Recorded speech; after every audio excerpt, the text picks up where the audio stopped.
బయట గ్రామాల నుంచి వచ్చిన వ్యక్తులు పోలింగ్ బూత్లను ఆక్రమించుకున్నారని ఆరోపించారు పులివెందుల వైసీపీ జెడ్పీటీసీ అభ్యర్థి హేమంత్ రెడ్డి. తనతో పాటు తమ గ్రామస్తుల్ని ఎవరిని కూడా ఓటు వేయనీయడం లేదని అన్నారు. పచ్చని గ్రామాల్లో ఎన్నికలు చిచ్చుపెట్టాయంటున్న హేమంత్ రెడ్డితో కడప నుంచి మా ప్రతినిధి రమేష్ ఫేస్ టు ఫేస్.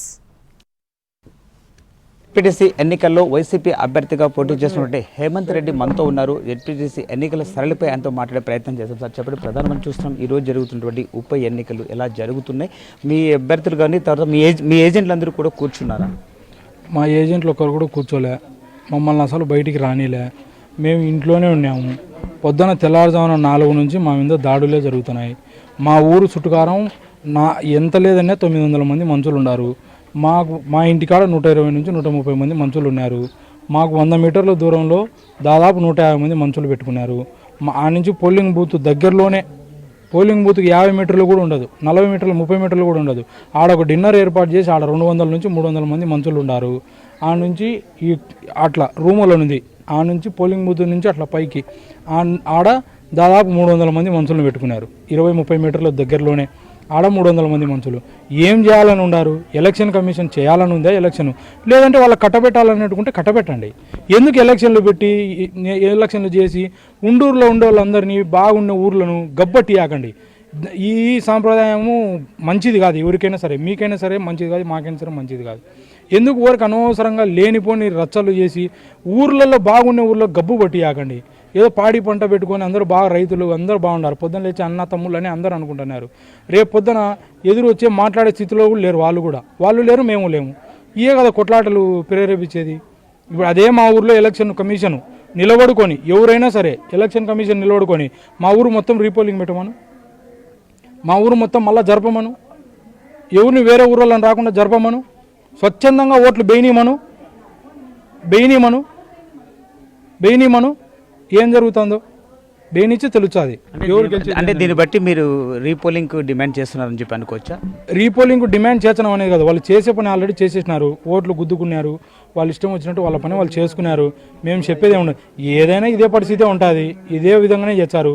వేరే మండలాల నుంచి వేరే ఊర్ల నుంచి మనుషులను తరలించి ఆల్వేన్లేమి, జీపులేమి, సుమోలేమి, కార్లేమి, బండ్లేమి వాళ్ళు ఇష్టం వచ్చినట్టు ఏంటంటే అరాచకం చేసి, మీరు ఎంత అరాచకం చేసినా మా గుండెల్లో ఉండే జగన్ సార్ను ఎవరు తీయలేరు.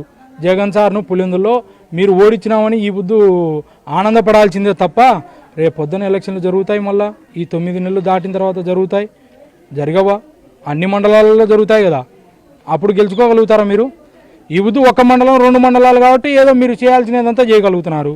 రేపు పొద్దున స్టేట్ వైడ్ జరిగినాయి అనుకో, స్టేట్ వైడ్ ఆపగలుగుతారా మీరు? అప్పుడు ఆ ఊరోళ్ళు ఈ ఊరికి రాలేరు, ఈ ఊరోళ్ళు ఆ ఊరికి పోలేరు. అక్కడ నుంచి వచ్చే అమౌంట్ ఇక్కడికి రాదు, ఇక్కడ నుంచి పోవాల్సినది పోదు. కరెక్టా? అన్నిటికీ జరుగుతాయి కదా. అది కూడా ఆ బుద్ధు ఉండూరు వాళ్ళే చేసుకోవాలి కదా. ఆ బుద్ధు చేయగలుగుతారా? పులివెందుల్లో జగన్ సార్ను ఓడించినామనేది కళ. ఆ కళ ఏ ఊరికైనా నెరవేరదు. జగన్ సార్ ఓడిపోడు. ఈ బుద్ధు తాత్కాలికానికి మీరు చేసుకునే రిగ్గింగ్ వల్లనో, మీరు చేసుకునే ఓట్లు వేసుకుంటున్నారే దొంగగా నిలబడుకొని బయట నుంచి మనుషులు తెచ్చుకొని చేసేదంతా చేయండి మీరు. మేము 9 నెలలు 10 నెలలు మాకు ఆ వ్యవధి అయిపోతుంది. మళ్ళీ అంతా స్టేట్ వైడ్ జరుగుతాయి కదా. జరిగిన బుద్ధి అసలు రిజల్ట్ తెలుస్తుంది. ఎవరు గుండెల్లో జగన్ సార్ ఉన్నాడు, ఎవరి గుండెల్లో రాజశేఖర రెడ్డి సార్ ఉన్నాడు, ఎవరి గుండెల్లో ఎంపీ అవినాష్ రెడ్డి సార్ ఉన్నాడు అనేది. మా పులివెందుల్లో మీరు ఎందుకు మా ఊర్లోనే ఎన్ని బైండోర్లు పెట్టినారు మీరు? ఎంతమంది మనుషులను ఊర్లో లేకుండా బెదిరించినారు బయటికి పోవాలని? ఒక్కనే ఉండేది నేను. వైఎస్ఆర్సీపీ పార్టీ తరపు నుంచి నన్ను క్యాండిడేట్ని ఒక్కనే ఊర్లో ఉండిచ్చినారు. చోటా నాయకుల కాడ నుంచి పెద్ద నాయకుల వరకు మా ఇన్నోళ్ళను అందరినీ ప్రతి ఒక్కరిని ఇబ్బంది పెట్టినారు, ప్రతి ఒక్కరిని ప్రలోభాలు పెట్టినారు, ప్రతి ఒక్కరిని ఇబ్బంది పెట్టినారు. ఈ బుద్ధి చేస్తున్నారు. టైము చేయండి, ఓపి కొడతాం, అన్నిటికీ ఓపి కొడతాం. టైం వచ్చినప్పుడు చేస్తాం. మేము కూడా చేయకోకుండా అయితే మర్చిపోం. ఇతర ప్రాంతాల నుంచి వచ్చినటువంటి వ్యక్తులు అక్కడ రిగ్గింగ్ చేస్తున్నారని మనం అనుకోవచ్చా? రిగ్గింగ్ చేస్తున్నారేంది? వీడియోలు చూపించమంటే వీడియోలు కూడా చూపించాను నేను. వీడియోలు కూడా ఉన్నాయి మా దగ్గర. ఆడనే ఆంజనేయ స్వామి గుడి ఉంది, ఆంజనేయ స్వామి గుడి వెనకాల కూర్చొని చించుకుంటున్నారు, పేపర్లు వేస్తున్నారు. రిగ్గింగ్ కాదంటారా దాన్ని? పోలింగ్ బూత్ కాడికి ఇవ్వండి. ఇప్పుడు ఇట్లే లైవ్ తీసుకోపోయి ఆడ నిలబడి ఉంటారు కదా పోలింగ్ ఓట్లేనికి. ఓట్లేసిన వాళ్ళలో ఇప్పుడు వర్షంగా తీయండి. వాళ్ళలో మా ఊరోళ్ళు కానీ మా పంచాయతీకి సంబంధించిన వాళ్ళు ఎవడన్నా ఉండాడేమో చూడమని చెప్పండి. లేదు, ఇదంతా వద్దు. ఊరు మొత్తం ఇల్లు జల్లడ పట్టండి. పోలింగ్ ఓట్లేని పోయినారేమో కనుక్కోండి, అప్పుడైనా అర్థమవుతుంది కదా. మీడియా వాళ్ళకైనా అర్థమవుతుంది, ఎలక్షన్ కమిషన్కైనా అర్థమవుతుంది, ఇప్పుడు నడిపించే పోలీస్ వ్యవస్థకైనా అర్థమైపోతుంది. సార్ చేసేదే మోసం, చేసేదే అరాచకం చేస్తున్నారు. మేము గమ్మనున్నాం, ఎందుకు కోరిక ఇంకా సరే. సో పచ్చని గ్రామాలలో ఉప ఎన్నికలు చిచ్చు పెట్టాయి. నిన్న మొన్నటి వరకు అన్నా తమ్ములుగా మెలిగినటువంటి తమ మధ్య ఈ ఎన్నికలు విభేదాలు సృష్టించాయి. అయితే ఇప్పటి వరకు తమ గ్రామానికి చెందినటువంటి ఓటర్లు ఎవరు కూడా ఓటు హక్కు వినియోగించుకోలేదు. వేరే ప్రాంతాల నుంచి వచ్చినటువంటి వ్యక్తులు పోలింగ్ కేంద్రాలకి వెళ్ళి ఓట్లు వేస్తున్నారని చెప్పి ఆయన ఆరోపిస్తున్నారు. కెమెరామ్యాన్ చాందుతో రమేష్, ఎన్టీవీ, పులివెందుల నుంచి.